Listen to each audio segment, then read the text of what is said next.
Hello there, welcome back to another video. I'm about Mr. Talented Reed, and today's video I have a 2010 Mazda 3, and I noticed my power steering tough and the power steering light comes up in the dashboard. So when I scan it, it shows this loose communication with the computer. So this computer right here for the ABS control module.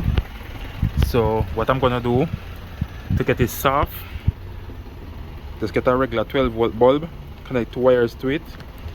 If you have a socket like this, you can plug it in, and you see this blue wire right here in the loom that go to the ABS module. Look for this special blue wire right here, and you're gonna strip it and connect the bulb between it.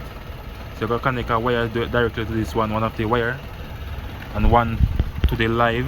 So you can find a live wire from the battery here and connect it. So I'm going to show you how I do it, but I have to pause the video first and do the connection and then show you how it works. So I'm going to pause the video and get back to you.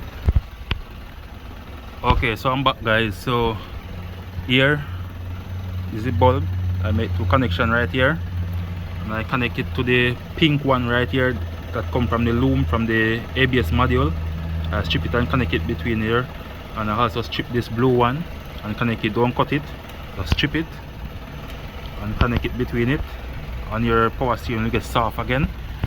So I'm going to show you the light that comes up in the dashboard. Okay, so when you start this light here for the steering, it stay on and the steering really tough. So when I start it now, it's supposed to chipped out. So there you go, and now steering soft. So that's how you fix your power steering if it's tough.